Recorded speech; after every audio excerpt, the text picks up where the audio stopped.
You want to think of the problems that exist in a data center holistically: cybersecurity, data sovereignty, compute sovereignty, current geopolitical environment. Data sovereignty is going to become extremely critical. And that those kind of attributes that you would typically ascribe to a system cannot be an afterthought. You've got to kind of build it in foundationally. And I believe that's what we have actually done. Welcome to the DevNTell podcast, where founders, hackers, and anyone in between showcase their products built on the bleeding edge of tech. GM, welcome to the show, Avinash. I'm excited to have you on today, man. Great to be here. Yeah, exactly.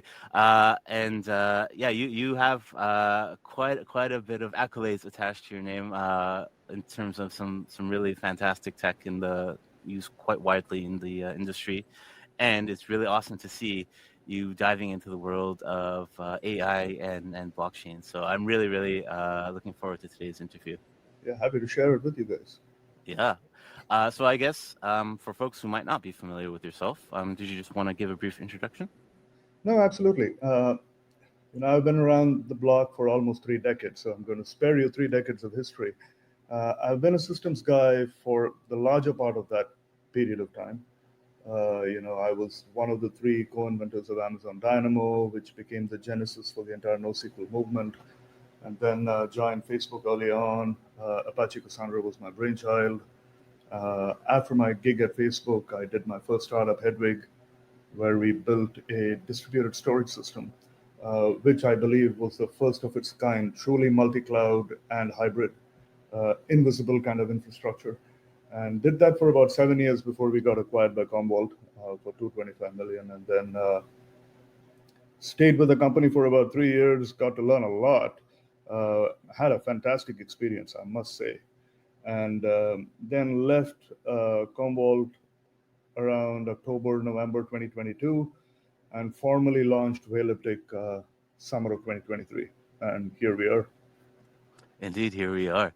And I guess before we kind of dive into some of those experiences you mentioned, how did you just generally get into tech? Like, what really interested you to join the tech industry?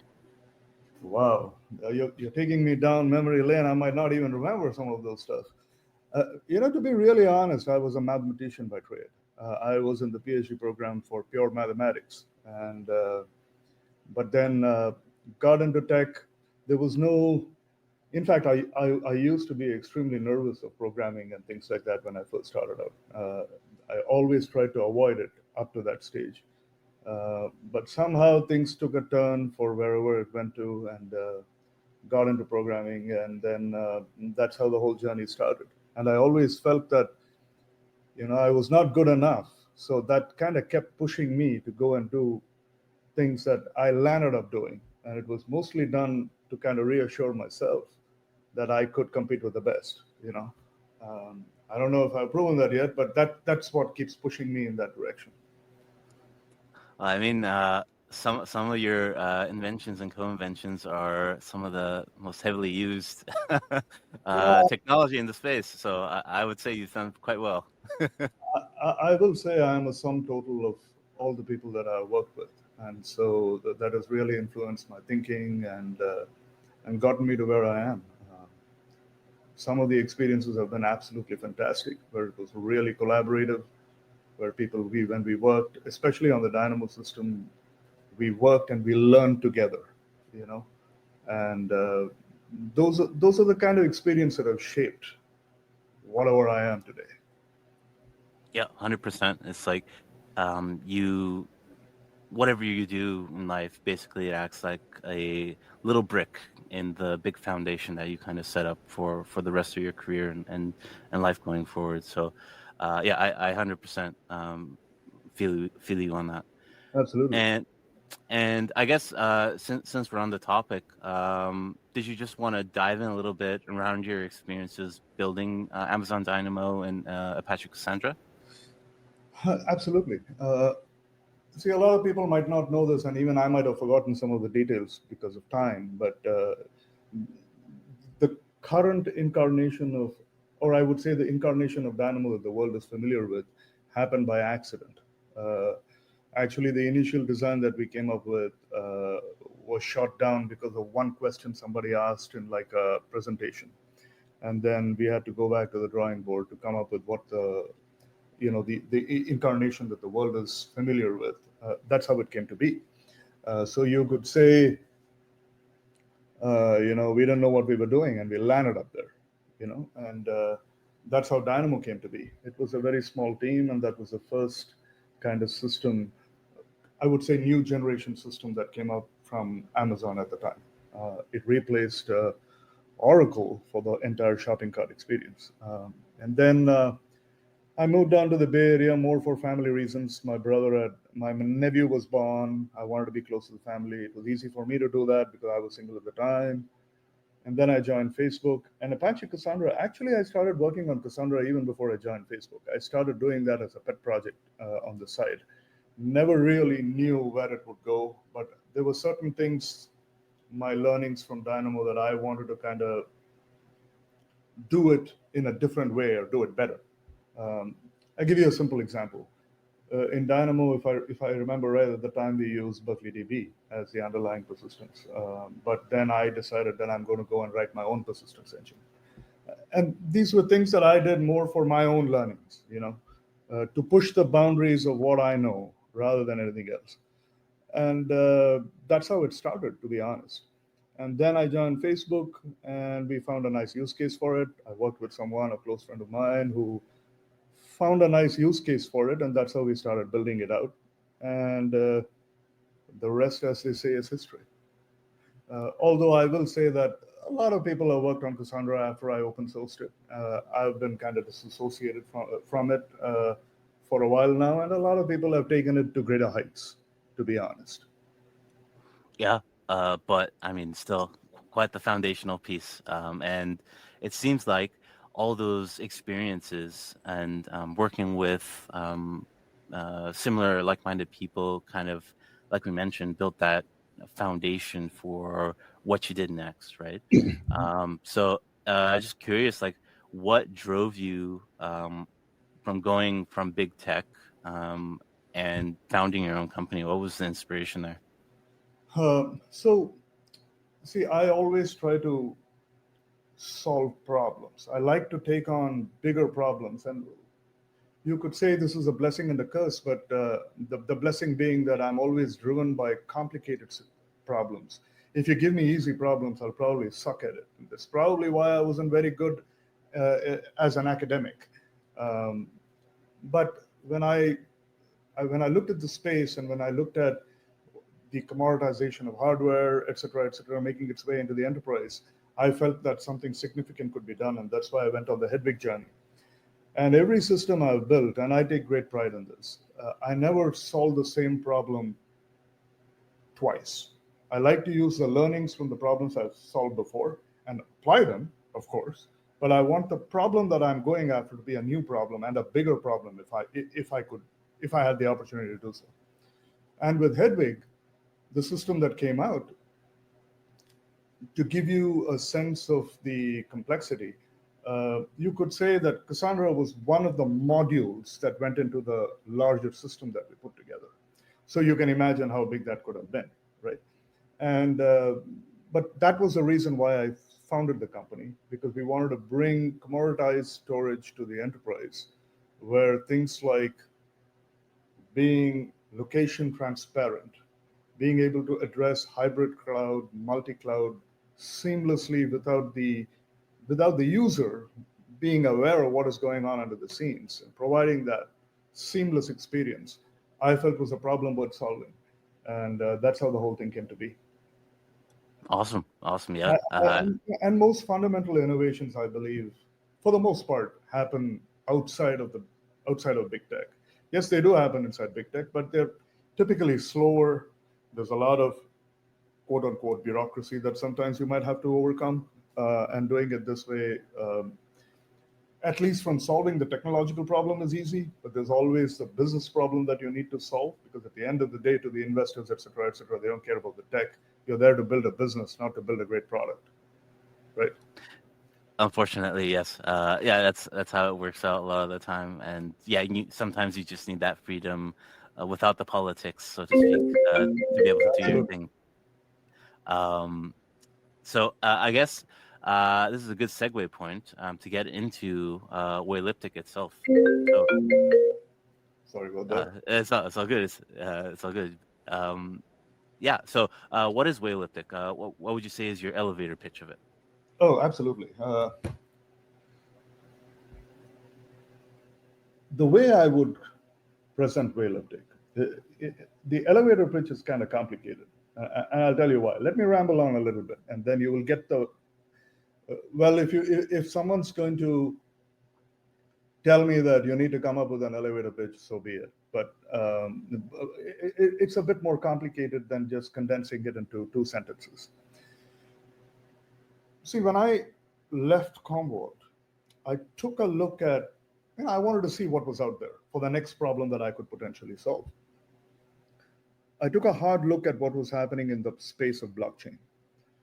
And I felt that all the blockchains that were out there were monolithic in nature, meaning there was just one large cluster that could span and reside all over the internet.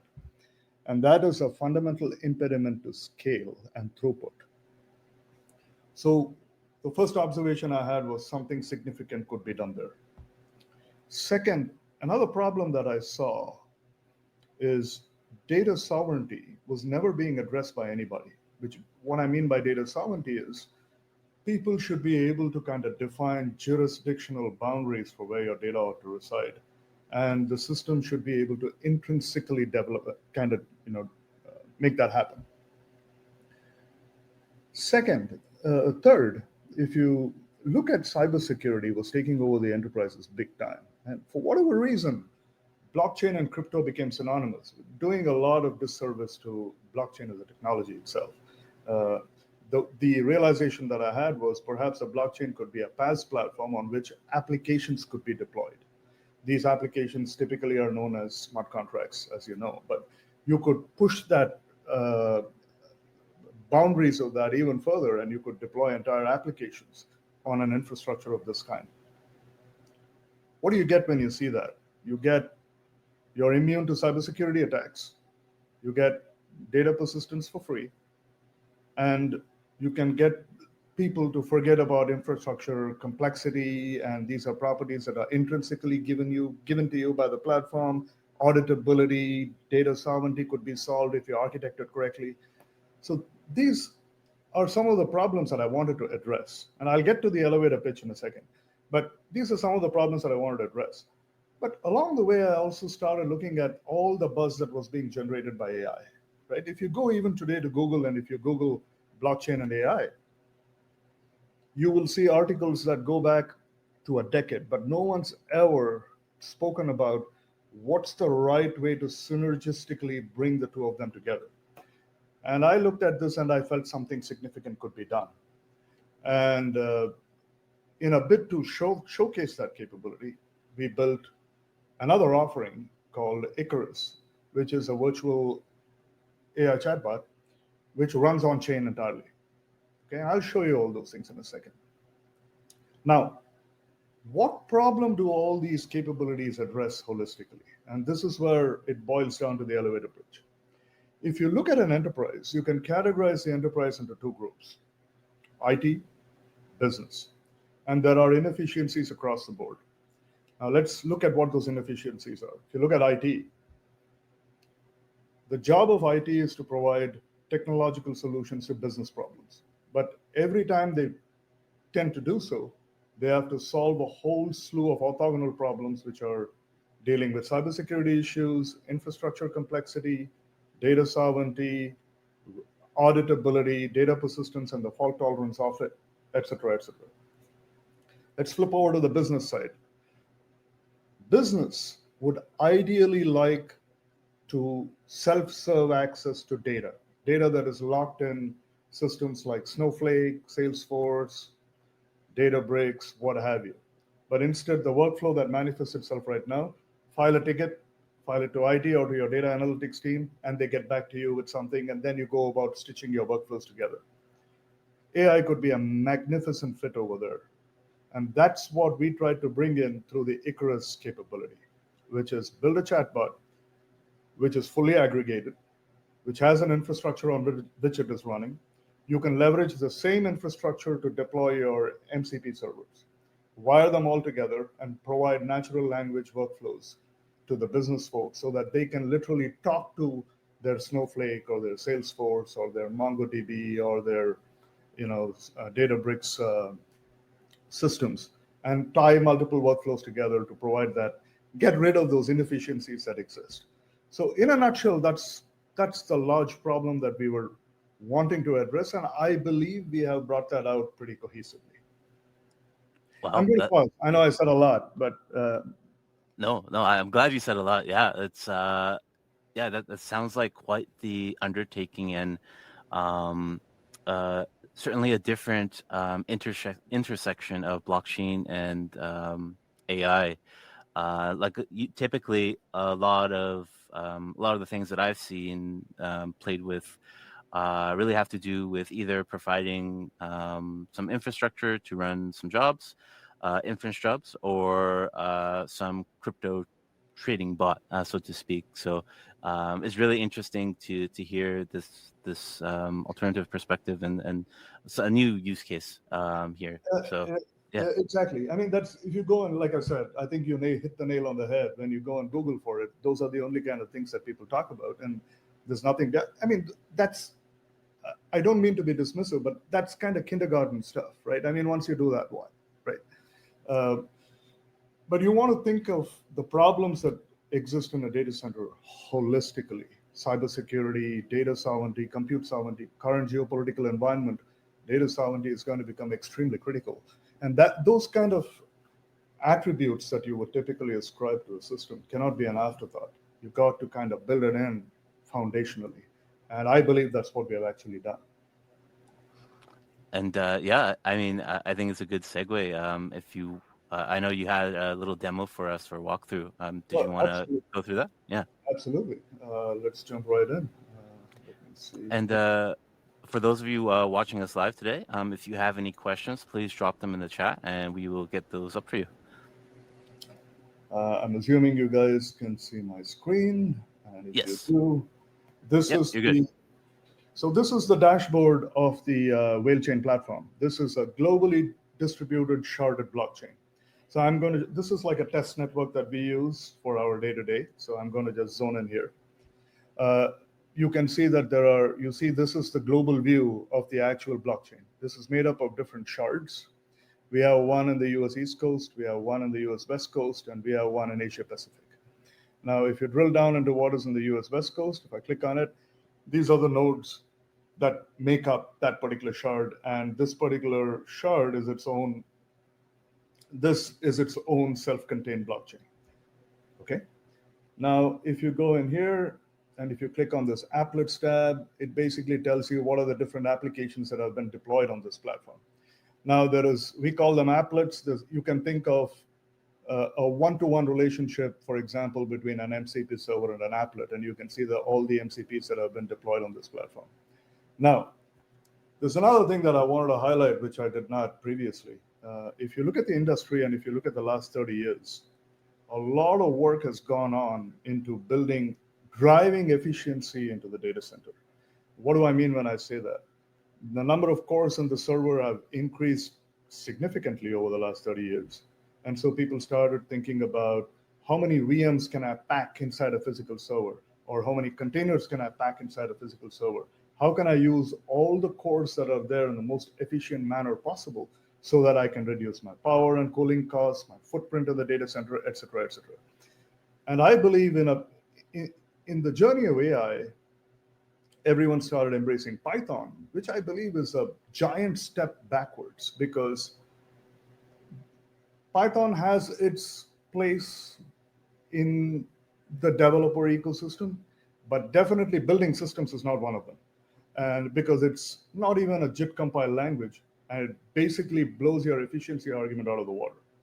So in a bit to kind of address that, what we did was we decided we are going to let people build quote unquote smart contracts or applets in 4 different languages. So today we support Rust, Golang, C++, and AssemblyScript. Basically, the only ask is when you build these, they should be compilable down to a WebAssembly target.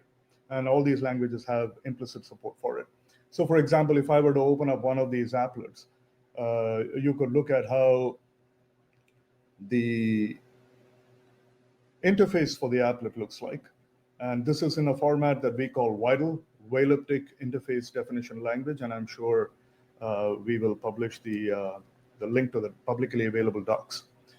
And we wrote a WIDL compiler that can generate bindings for this WIDL in these 4 languages that I was talking about. And all you need to do is to program the stubs that get generated as a result. So these are some of the applets that we have deployed on top of this platform. If you look at this, Icarus is one such applet, and Icarus is nothing but our chatbot. So this entire chatbot that you see over here is deployed on the WeilChain platform. When I say deployed, I mean the JavaScript, the HTML, the resources that make up different items inside the HTML, the web server, everything is deployed on chain and served out of there. And I'll tell you what the benefits are of doing that in a second. But in a sense, this chatbot, you might feel like, what's different? Like, what are the different things that we could do in order to make this better than what's available in the market today? So if you look at this chatbot, it can be operated in 2 modes, conversational and agentic. Conversational is you could ask any questions of it, and the responses would come either from the data that was used to train the LLMs, or it would even do a web search for you. So for instance, if I were to say, what is the weather in San Francisco today?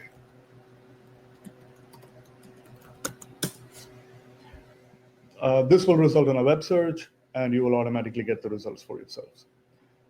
The other thing you could do in conversational mode is, this is something that some of our customers use very effectively, especially in the insurance space, where people have these claims document that get filed, and people don't want to read these claims document in order to answer questions.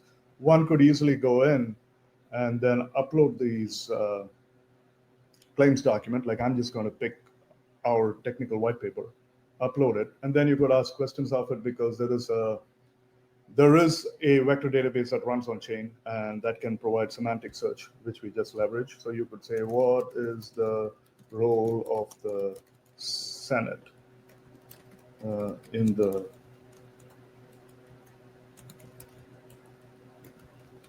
WeilChain platform? And it'll basically, semantic search happens, and it provides you information about the role of the Senate inside the WeilChain. So this is pretty standard stuff. I mean, you would have experienced this with perhaps most of the chatbots that are out there. But where things start getting very interesting is when we start moving over to the agentic mode. Here, one can come in here and kind of set up your chatbot to get wired up with different MCPs. And if you notice, our MCPs these are some of the MCPs that we offer right out of the box. And we are talking about serious enterprise-grade systems, right? I mean, I'm talking about Aurora, which is a Postgres service that's available on AWS. We have one for S3. We have one for Snowflake. This is just a small snapshot into all the ones that we have. I'm just using these for the purposes of this demo. And I can even show you how to wire one of them up and how easy it is. So let's say I remove this Salesforce applet from here. All you need to do is to come over here. We already have this applet deployed on the platform. I will just copy the unique address associated with that, come over here, and wire it up as follows. And once you wire it up, you can ask natural language questions of Salesforce. Now let's walk through a few examples. And I'll tell you some of the things that we learned along the way in terms of how one needs to kind of interface with the LLMs. Most of the stuff that we learned, unfortunately, wasn't available online either. So we had to learn through mistakes that we made and through observations. So let's start with a simple example. Let's say I want to query Snowflake. So here you come in and you pick a data source, and I'll tell you when this becomes important. Here's a natural language query for Snowflake. This is the first flow. So you can think of this as a task, and the task is made up of multiple flows. And I'll tell you why that becomes critical in a second. And then we can say the second flow, we're going to take this data, and Confluence is a very important collaboration tool that is employed in the enterprise. So what we're going to do is query Snowflake, get the data, and then as a part of the second flow, take the data that you got from Snowflake, put it inside a page in Confluence, and I'm just going to let this run. And when you do this, oops, that's not what I wanted to see. Let's see. I think maybe you forgot to add the data source in the second flow. No, I don't need to do that. Maybe that was a bad idea. Let's look at something different. Don't worry, guys. This is only a test cluster, so things will happen. No, this is very natural. This is live, the nature of live demos. Yes. So let's stick to Snowflake first, and I'll show you what it does. If you do this, this should work. So you can see it makes, oh, something's wrong. I think someone's screwing around with the cluster. I apologize for that. No, it's all good, all good. So I don't know what to do at this point. Let me see if it is really a cluster problem, which I believe it is. Let's see if I can make this work with something else. If not, I will have to apologize. So let's come over here, Aurora, so this, let's see what happens here. If everything fails, it's a cluster problem. Now there you go. So here is a classic the query that we ran where I just went to Aurora and I said, it's equipped with a database called Chinook.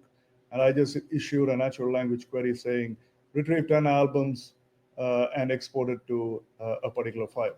Now now that we know this works, let's work around it with a multi-flow thing. So let's say we do, this goes to Aurora. The second flow is upload the results of this into S3. And then the third will be send me an email to the link where this has been uploaded. And let's see how this all works together.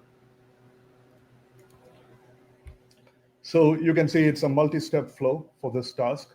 The first is query some information from my Postgres database, upload it into S3, and then send me an email to the link so that I can grab the uploaded result at a convenient time. So let's see if this works.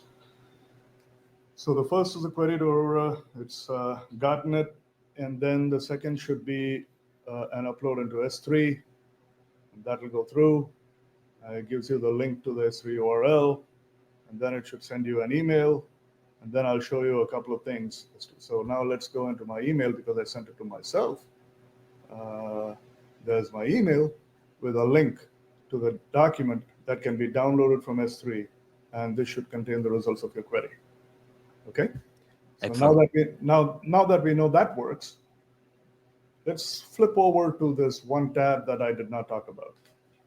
This goes to audit logging. If you look into this, every action that you performed on the chatbot, by virtue of it being deployed on chain, every action anyone performs is immutably logged. So you can get things like auditability very naturally built in without having to think of it as an out-of-band service, which typically you would have to do if you use any of the other chatbots that are out there. So for example, let's click on this. This basically tells us the natural language that I executed, this was the SQL query that was generated for it, and this was the tool call that was made against my MCP. Okay? Now, it was a multi-flow system, a multi-flow task. So you can see even the next one, which was an upload into this bucket in S3, and it can be tracked. And this is the unique ID that is associated with the individual who logged into the Icarus chatbot. So you can track that task. You'll know who did what when. One other thing that I want to highlight, if you look at this is the input data. So this is actually this data. Now, we have the ability to mask the data and not display it in the block explorer, so to speak. And we do it using cryptographic commitments. Let me give you a very good example of why this becomes very useful. Let's say you have Toyota, Ford Motor Company, and Michelin tires working off of this chain. You do not want Ford Motor Company to see what kind of deals Toyota might have signed up with Michelin. If you go to any blockchain on the planet, all this information is publicly available. And since it's large enterprises, everyone will know what their ID is. So they will be able to somehow reverse engineer by looking at the data that gets displayed, what kind of deals that they might have put together. A very good way to mask this is to lean on cryptography and using commitments to kind of mask that information. So no one will be able to see what this is. But you could actually use this to immutably verify this information that is on chain and know that this indeed does correspond to the data that has been logged on chain. So these are some of the advanced techniques that we have employed for auditability that you're able to kind of see over here. And auditability doesn't become an afterthought. It's kind of wired into the system, if that makes sense. I'm going to pause. I showed quite a bit. Does this make sense? And one of the things that we did, some of the questions, some of the learnings, a lot of people ask, why do you break it down into these individual flows? And what we have learned is an LLM is very much like a CPU. It likes to execute an instruction at a time. It's very step-oriented. What we learned along the way, a process is if you put all these steps as one instruction, it gets supremely confused, and all the tool callings will not be consistent. But by breaking it down into individual steps, the tool calling becomes extremely consistent, and you can have the LLM do exactly what you want it to do. And that's why it's been broken down into this kind of a multi-flow kind of an organization, if that makes sense. Interesting. So it's kind of kind of similar to, for example, when you're making those Claude.md files for Anthropic's model, and having that kind of separation of like, oh, I want this particular module to be built this way. So you might split out your Claude.mds across different modules to basically not context overload the model. That's a very good point you bring up, and a good segue to what I would like to talk about next, which is, see, when you brought up Claude, right? I mean, most chatbots out there today have an ability for you to wire up MCPs, right? But the onus of developing the MCPs and above all, deploying them, meaning the infrastructure for it, the auto scaling of it, the onus of that is on the consumer. That's one. If you use our chatbot, you just focus on implementing the MCP. You don't have to worry about the infra. You can just deploy it on the WeilChain platform in a serverless manner, right? So you don't have to worry about infrastructure or the auto scaling of it. That's one. Second, a lot of people they underestimate the size of the context windows. Right? The context windows are pretty small. It harkens back to the time where in the 90s you had computers with 64 mega RAM or 128 mega RAM. So you got to use them very, very efficiently. So you want to use them. So some of the techniques that we built in order to take advantage of that is, you don't want to send the schema of the database every time to the LLM, because sometimes the schema can get so large that it can blow past your context windows. So what we do is while deploying the MCPs, you deploy the schema, and we then employ semantic search on the schema based on the natural language query that you would have entered. That way, you only send what you need to the actual LLM. And second, if the results of a query are really large, the chain infrastructure has an inbuilt in-memory file system where you could put that state in there and just pass pointers to that data to the LLM in order to do the upload, what have you. So again, very, very efficient usage of the context windows. So these are some of the things that we have really thought through from an engineering perspective in order to put this together. And the way we have put it together, The consumer need not worry about all this. You use these tricks, and you don't have to worry about context window sizes. You don't want to worry about infrastructure. And since I'm in the West Coast, all my data I know will be directed to the US West Coast pod. So data sovereignty is implicitly solved, and that's achieved through a magic of DNS and Anycast. And I also showed you how audit logging is implicitly delivered for you, which is not with any other chatbot. You'll have to worry about how to wire all that in. And in a sense, what we're doing is the mantra has always been just focus on what one needs to do and don't focus on how you need to put it together. Make sense? Amazing. Yes, indeed. And while we are still on this topic, Winnie actually asks a question here. How does Weilliptic ensure that AI agents won't deviate or act maliciously?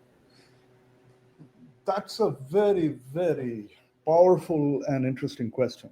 Now, here is one of the ways in which, see, I do believe, let me digress a little and then I'll come back. I'll try to best answer that question. It might not be the perfect answer. But one of the reasons deploying on chain becomes really, really valuable is these, you can think of these MCPs as smart contracts. So once deployed, you cannot manipulate them. Tomorrow, if we want to deliver this as an agentic library, once you deploy an agent on chain, no one can maliciously change them, because you change them, the contract address changes, and you will have to wire it up with a different one. It's immutable.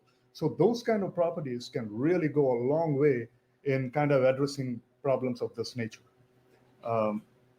That's the way I believe I would think of it.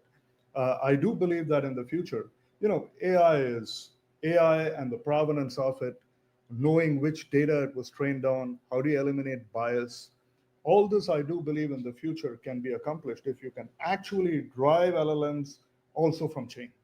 And have, you don't have to put the data on chain, but you can put signatures for the data on chain so that it can be verified. If someone says, this is the training set we used, you can actually go verify that that was the training set that you used. So a lot of such things could be built, and this becomes a fundamental primitive or building block to enable that going forward. Great answer, great question. Thank you, Winnie. Appreciate that. And seeing as we're kind of closing in on time, and for our developer audience, how can people get started with Weilliptic today? Is there like a getting started tutorial or something you'd recommend for them? Oh, absolutely. There are two ways you can do it. One, the documentation and the tutorials for how to build MCPs on our platform, how to actually even build an application and deploy it on our platform is all available in our publicly available documentation, docs.weilliptic.ai, very easy to remember. You can find all that information there. If you go to our website, weilliptic.ai, there's a link on top that says Icarus. If you click on that, there's a bunch of videos that showcase, done by some of our engineers, that showcase how the different MCPs were put together, and they'll walk you through the individual use cases really well. Short 5-minute videos, very intuitive.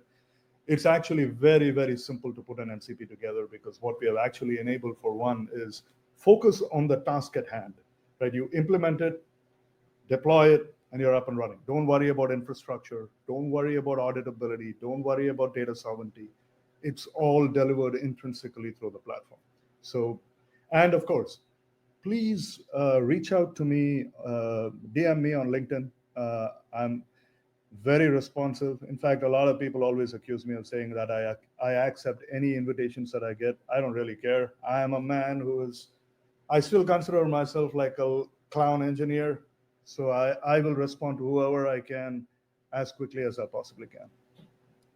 There you have it, folks. And Avinash's contact info is in the description of the podcast below, and we will also have the docs there for you as well, for you to play around. And I guess, is there any alpha or anything you can touch on the Weilliptic roadmap to close out the year or going into next year? Absolutely. I think reach out to me, and I will. It's very easy to get onboarded. That's one of the lessons I learned from my previous startup. where we were a distributed storage infrastructure, and the lead up time to a POC used to be like 8 weeks because they had to go procure the hardware, and that was the lead up time. And this is entirely available as a SaaS based service, so the onboarding time is 5 minutes. Just reach out to me, and we can take it from there. Amazing. And I guess to close things off, do you have any words of wisdom or any type of advice for some of the developers who might just be starting their careers or maybe starting their own companies? Yeah. When you say words of wisdom, you make me very nervous. But what I will say is something that has worked for me. Again, see, anytime anyone gives an advice, they forget it really depends on the personality of the individual, how you're wired up, right? What works for me may not work for someone else, but I'll tell you what works for me. In most of these kind of systems, the only way to figure things out is by doing it. Because you will get 2, 3 different multiple perspectives, but you have to do it, and you will have to figure out what works, what doesn't. And that's the best way to learn. And that is the one thing that I will absolutely kind of emphasize. And before I forget, I apologize for the glitch that you guys saw, but that happens, I guess. That's my excuse. But those are the kind of things that you will have to deal with in the real world in any case, right? And anyways, I just wanted to say that was not something that I like to see, but I apologize for that. You'd be surprised how many people have gone through the same thing over all of the episodes that I've hosted here. So this is a very normal thing, and it worked out in the end. So it's all good. Yes, for sure. And with that, Avinash, thank you so much for taking the time out of your day to come chat with us.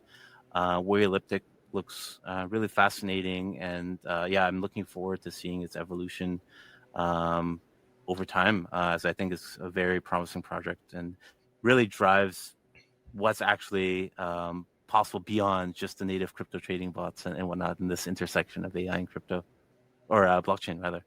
Thank you for having me. My pleasure. And with that, just want to wish everybody a very happy Friday, happy weekend wherever you may be, and we will catch you back here on another episode of DevNTell next week. Till then, have a good one, folks. See ya. Thank you. If you enjoyed this episode of DevNTell, be sure to subscribe to never miss an episode. Till the next one, cheers.